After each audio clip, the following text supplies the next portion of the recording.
Thanks for watching. I'm Margot Kinberg, and this is In the Spotlight, a closer look at a crime novel.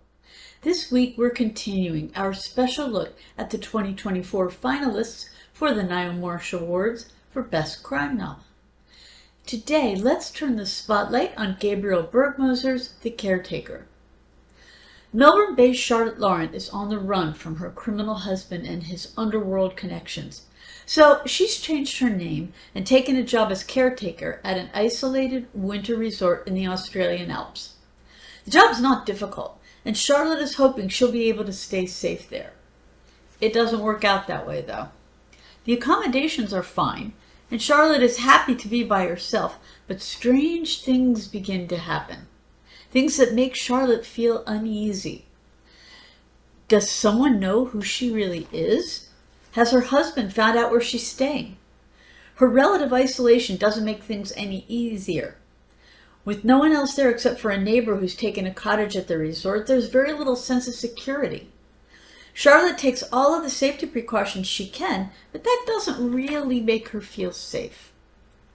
For one thing, Charlotte can't be sure her neighbor, whose name is John, is all he seems to be. For another, there are little pieces of evidence that someone might be on her trail. She can't confide in John, or can she? But the danger keeps getting more and more real.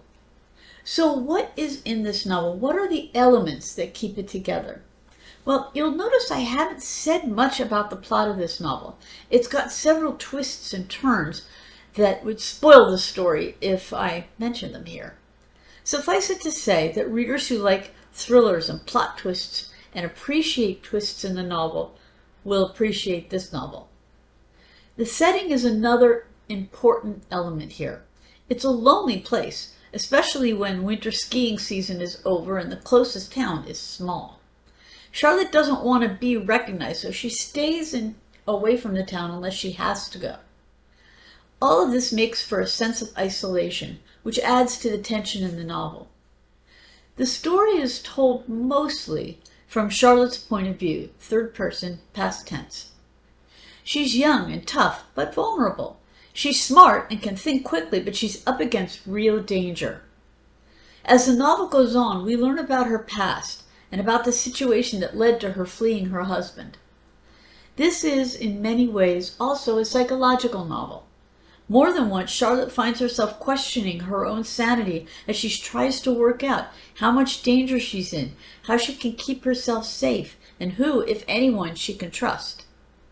The tension rises as she copes with the danger she faces, especially since she's not really sure where the danger's coming from. There is violence in the novel, some of it strong. It's not overly protracted, but readers who dislike violence in their stories will want to know that the story has it. The truth about Charlotte's past, about the danger she's facing and her husband's associates comes out, and the main questions are answered. That said, the story leaves room for uncertainty about what Charlotte's next moves will be. The Caretaker is the story of a young woman trying to rebuild her life. It features an isolated small town and resort, thriller-like danger and plot twists, and a protagonist who wants nothing more than to escape her past. This has been In the Spotlight. I'm Margot Kinberg. Thanks for watching.